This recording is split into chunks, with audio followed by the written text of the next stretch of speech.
అదరగొట్టే కారం రంగు రుచి ఆచి కారం పొడి.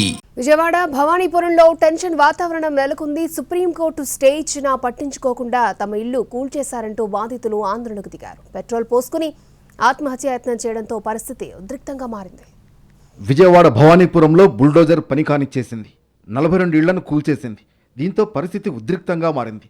సుప్రీంకోర్టులో స్టే ఆర్డర్ తెచ్చినా పట్టించుకోకుండా తమ ఇళ్లను కూల్చివేశారని బాధితులు ఆందోళనకు దిగారు. భవానీపురం హైవేపై బైఠాయించారు.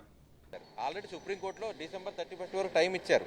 ఇంకా నెల రోజుల పైనే గడువు ఉంది. అయినా కూడా సడన్గా మాకు పొద్దున్న 8 వరకు వాళ్ళు వచ్చేంత వరకు కూడా మాకు తెలియదు సార్. కనీసం ఇంట్లో సామాన్లు పూర్తిగా కనీసం సగం సామాన్లు కూడా తీయలేదు సార్. నాకు దగ్గర 8 లక్షల రూపాయల సామాన్లు 7-8 లక్షల రూపాయల సామాన్లు ఇంట్లో ఉండిపోయింది. ఏదో పైన నేను ఒక అరగంట టైం ఇవ్వండి, ఒక గంట టైం ఇవ్వండి అని కూడా ఇవ్వలేదు సార్. తమ సమస్యలను సీఎంకి వివరిస్తామంటూ చంద్రబాబు ఇంటికి వెళ్లారు భవానీపురం బాధితులు. దీంతో పోలీసులు బాధితులకు మధ్య తీవ్ర వాగ్వాదం జరిగింది. ఇదే సమయంలో పెట్రోల్ పోసుకుని ఆత్మహత్యాయత్నం చేశారు బాధితులు. దీంతో పరిస్థితి మరింత ఉద్రిక్తంగా మారింది. 2017లో దానికి నోటీసులు వచ్చినాయి. ఇన్ని సంవత్సరాలు ఏం చేస్తున్నారు సార్? ఈ రోజు వరకు మాకు ఇంటి పన్ను, నీటి పన్ను, అంతకుముందు ల్యాండ్ ఉన్నప్పుడు ల్యాండ్ ట్యాక్స్లు అన్నీ కట్టాం. అవన్నీ ఏమైపోయినాయి సార్? అది యాక్చువల్గా ప్రాబ్లం ఉంటే రిజిస్ట్రేషన్ ఆపేయాలి, లేదా ఆ ప్లాట్లతో బోర్డులు పెట్టాలి. అవి ఏం చేయకుండా 2017లో నోటీస్ పంపించారు. ఓకే, అప్పటి నుండి మమ్మల్ని రౌడీలు తెచ్చి భయభ్రాంతులు చేశారు.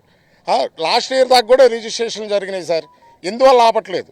ఇప్పుడు మేము లాస్ అవ్వమా చెప్పండి. భవానీపురంలో 2 ఎకరాల 40 సెంట్ల భూమి కొంతకాలంగా వివాదంలో ఉంది. కోర్టు కేసులో లక్ష్మీరామ కోఆపరేటివ్ బిల్డింగ్ సొసైటీ గెలిచింది. దీంతో ఆ వివాదాస్పద స్థలంలో నిర్మించిన ఇళ్లను అధికారులు తొలగించారు. అయితే 25 ఏళ్లుగా ఉంటున్న తమను కోర్టు ఆదేశాల పేరుతో వెళ్లగొడుతున్నారంటూ బాధితులు ఆందోళనకు దిగారు. ఇళ్లు కూల్చేస్తున్న సమయంలో కోర్టు స్టే ఇచ్చింది. డిసెంబర్ 31 వరకు ఎటువంటి కూల్చివేతలు చేపట్టకూడదని ఆదేశించింది.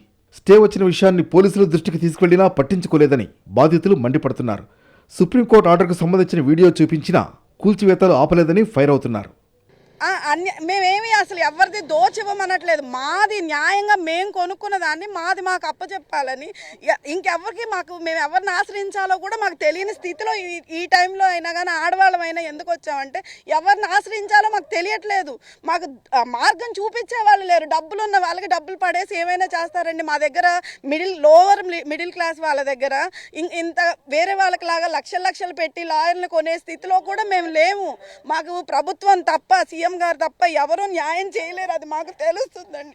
మేము ఇప్పుడు ఈ రోడ్డు మీద ఇక్కడ పడుకోవడం తప్ప మాకు ఇళ్ళకి వెళ్తే ఎక్కడికి వెళ్ళాలో తెలియని స్థితి. రిటైర్మెంట్కి వచ్చిన డబ్బులతో కట్టుకుని ఇల్లుని పడేశారు. ఇప్పుడు ఎక్కడ వెళ్ళమంటారు? పిల్లల్ని పక్కింట్లో అప్పచెప్పి వచ్చామండి. ఎక్కడికి వెళ్ళాలి?